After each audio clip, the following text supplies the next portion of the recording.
Hello friends, તમારું સ્વાગત છે મારી ચેનલમાં। આજે આપણે બનાવીશું ઢોકળા અને ઈદડા સાથે ખાવાતી એકદમ ટેસ્ટી ચટણી। જો તમારા મોટાએ એકવાર આ ચટણીનો ટેસ્ટ કરી લીધો તો હું ગેરંટી સાથે કહું છું કે તમે બીજી કોઈ પણ જાતની ચટણી આ વસ્તુ સાથે ખાવાનું પસંદ નહીં કરો। તો ચલો બનાવીએ। તો અહીંયા આપણે લીલા મરચાં, ધાણા અને લસણ લઈ લીધું છે અને એક આદુનો ટુકડો લીધો છે। તો લસણનો ગાંઠિયો આપણે એક મોટો ફોલીને લીધો છે અને લીલા મરચાં આપણે આ જ લેવાના, જે જાડા આવે છે એ જ લેવાના, જે પાતળા આપણે લીલી મરચી આવે છે તીખી એ નહીં લેવાની। અને લીલા ધાણા આપણે ખાલી ધાણા નહીં લેવાના, પણ એની જે કૂણી કૂણી દાંડીઓ હોય છે આવી એની સાથે આપણે એને ક્રશ કરવાના છે, એટલે આટલા ધાણા આપણે લઈ લેવાના। તો સૌથી પહેલાં આપણે એક મિક્સર જાર લેશું અને એમાં ધાણા એડ કરીશું અને આદુનો એક ટુકડો આવડી સાઈડનો આપણે લઈ લેશું અને એની છાલ કાઢીને એને ધોઈને આપણે ઝીણા ઝીણા અંદર કટ કરી લેશું। અને હવે આપણે લીલા મરચાંને પણ કટ કરી લેશું, એની અંદર જે બી છે એ આપણે કાઢી લેશું। તો આપણે અહીંયા એક મોટું અને એક નાનું લીધું છે। જો તમારી પાસે બે મોટા હોય તો પણ ચાલશે અને બે નાના આવડી સાઈડના હોય તો પણ ચાલશે। તો એને પણ આપણે અંદર કટ કરી લેશું અને બીનો ભાગ જે આવે છે એ આપણે ફેંકી દઈશું। તો બંને મરચાંને આપણે સરસ મજાના અંદર કટ કરી લીધા છે। તો લસણને પણ આપણે અંદર બધું એડ કરી દઈશું અને હવે આપણે મસાલા કરી લેશું।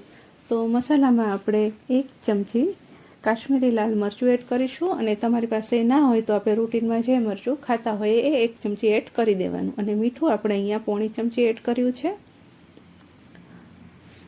અને ખાંડ આપણે અહીંયા 5 ચમચી લેવાની છે। તો તમને એમ થશે કે 5 ચમચી તો બહુ ગળી થઈ જશે, પણ ના, એ 5 ચમચી તો તમારે એડ કરી દેવાની। બહુ ગળી નહીં થાય, પણ ખાટી મીઠી અને સ્પાઇસી સરસ મજાની ચટણી બનીને તૈયાર થશે। તો હવે આપણે અહીંયા 2 ચમચી જેટલું પાણી એડ કરી દઈશું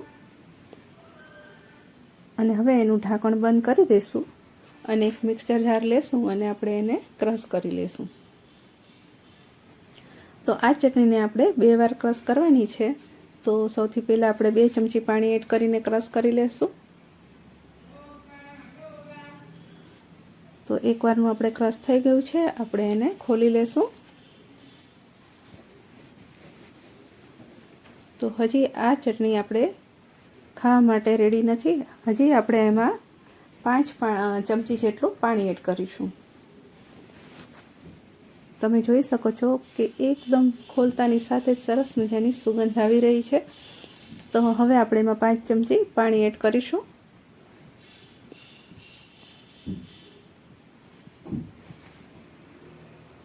પાંચ ચમચી પાણી એડ કરીને ફરી પાછું આપણે એનું ઢાંકણ બંધ કરીને આપણે એને ક્રશ કરી લેશું। જો તમે વધારે 4 થી 5 જણાને સર્વ કરવા હોય તો આટલી ચટણી આપણે ઇનફ છે અને એનાથી વધારે હોય તો તમારે આનું માપ થોડુંક ડબલ કરી દેવાનું। તો બીજી વારનું પણ આપણે ક્રશ થઈ ગયું છે અને આપણે ઢાંકણ ખોલી લીધું છે। તો હવે આપણી ચટણી બનીને રેડી છે। તો તમે જોઈ શકો છો એકદમ આમલીની ચટણી હોય એવો સરસ મજાનો કલર આવી ગયો છે। તો હવે આપણે એને સર્વ કરી લેશું। તો ચટણી આપણે બનીને એકદમ રેડી છે, તમે જોઈ શકો છો। તો તમે પણ ઘરે એકવાર આ જરૂર ટ્રાય કરજો અને વિડીયોને લાઇક અને શેર કરી દેજો અને હજી સુધી ચેનલને સબસ્ક્રાઈબ ના કરી હોય તો સબસ્ક્રાઈબ કરી દેજો અને મારી આજની આ રેસીપી તમને કેવી લાગી કમેન્ટ સેક્શનમાં જણાવજો। તો ફરી મળશું એક નવી રેસીપી સાથે નેક્સ્ટ વિડીયોમાં।